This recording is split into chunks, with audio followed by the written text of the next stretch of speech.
On reste sur l'eau avec le Karukera Kayak Challenge, une 13e édition où une cinquantaine de passionnés de la glisse se sont défiés dans les eaux du sud Basse-Terre. Après une première course hier entre Trois-Rivières et Vieux-Fort, ce matin, la deuxième course s'est tenue entre Bananier et Rivière-Sens à Gourbert. Le reportage de Yanis Eli et Lydia Kérin. Ils étaient 56 à prendre le départ de la deuxième étape de ce Karukera Kayak Challenge. Au programme 20 km entre la plage de Bananier et Rivière-Sens. Principale difficulté de la journée, la mer houleuse pour rejoindre le départ. On sait très bien en partant de cette plage qu'on risque d'avoir ce type de conditions. Il y a des années où on a de très belles conditions plus calmes. Cette année, c'est particulièrement élevé, mais ce n'est pas la première fois qu'on a des conditions comme ça. Donc il y a des risques de casse de matériel. Il y a des compétiteurs qui ne sont pas super entraînés pour les sorties dans ces conditions-là. Donc on a pu voir tout à l'heure, il y en a qui ont eu beaucoup de mal à sortir. On peut avoir de la casse de matériel. On a des compétiteurs qui ont abandonné parce qu'ils n'ont pas envie de casser leur matériel. Première course du calendrier du comité régional, ce Karukera Kayak Challenge est également inscrite dans la liste des compétitions de la Fédération française. Et après 1h12 de trajet et un passage express du côté du phare de Vieux-Fort, le premier à boucler ses 20 km n'est autre que le champion du monde junior de kayak en mer.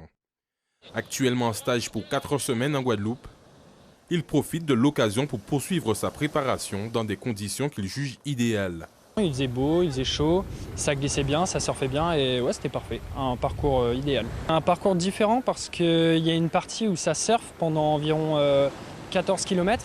Et là, les derniers kilomètres, c'est sous le vent, les 3-4 derniers kilomètres. Donc c'est du plat et il faut sortir les bras, on va dire. C'est pas pareil. Grande particularité de cette course, la participation de 5 jeunes Guadeloupéens de la catégorie cadet. Pensionnaires du GREPS, ils ont profité de cette course pour emmagasiner de l'expérience. Un gros événement pour moi. C'était sur 2 jours, c'était une grosse étape. Du coup, ça comptait beaucoup pour moi, pour m'entraîner, pour les championnats de France. Pour la première étape, les difficultés, c'était plus les sargasses au début du parcours. C'était compliqué parce que ça freinait le bateau, il fallait reculer. Et sur la deuxième étape, c'était beaucoup plus long, il y avait 10 km en plus.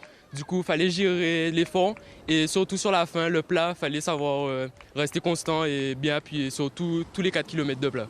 A noter que tout ce beau monde se retrouvera le week-end prochain à l'occasion des 50 km de la compétition The Race.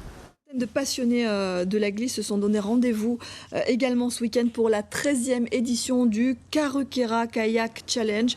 Il y avait 2 parcours programmés sur 2 journées. La deuxième course s'est tenue, donc vous le voyez, hier entre Bananier et Rivière-Sens.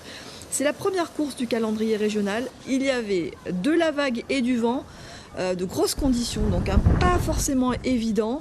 La discipline en tout cas semble enregistrer une belle progression et les jeunes Guadeloupéens sont prometteurs, comme nous le confirme Maxime Beaumont. Il est vice-champion olympique de course en ligne de kayak. Il était présent. Écoutez-le.